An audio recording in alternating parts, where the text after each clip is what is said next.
Oscar. Sarı. Vazgeçemezdim.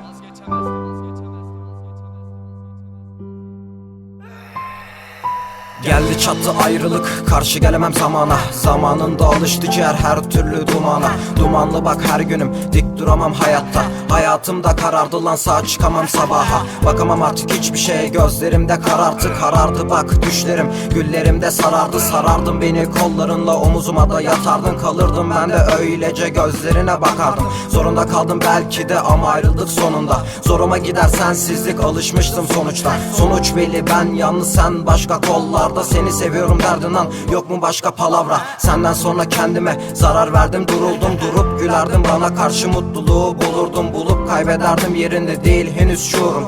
Şuursuz davranıyorsam eğer izin veren gururum. Asla derdim her seferinde senden vazgeçemezdim. Diyemezdim hislerimi, gönle söz geçiremezdin. Sevemezdin çünkü beni sevmeyi denemezdin. Ben denerdim ama tek başıma da sevemezdim. Edemezdim, senden başka bir şey de göremezdim. Göremezsin kalp elden yukarıda, sen bilemezsin. Bükemezdim kalbimi, hep değnek düşerdim. Düşüp kalkardım ama yine de senden vazgeçemezdim.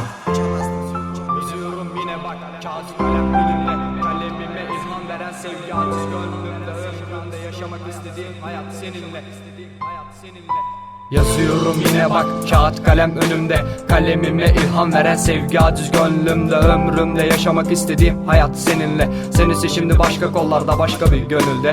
Unutmaya çalıştım, yenik düştüm kendime. Allah'ıma yalvardım bir gün olsun dön diye. Sözler kifayetsiz kaldı, anlatamam kimseye. Bir tek sen edemedin şu hislerimi tercüme. Sen gittikten sonra bak nefret ettim her şeyden. Belki de önemliydin benim için, herkesten. Kardeşlerim vardı ama beni her zaman düşünen. Her şeyi attım içime ama atamadım içimden. Yaktım bütün anıları, senden kalan ne varsa. Sen de yak her şeyi, bir eksik ya da bir fazla. Benim aşk dediğim olay senin gözünde buysa, senin için dumana duman katmam büyük bir propaganda. İnsan neye inanmalı, beyne mi yoksa gönüle mi?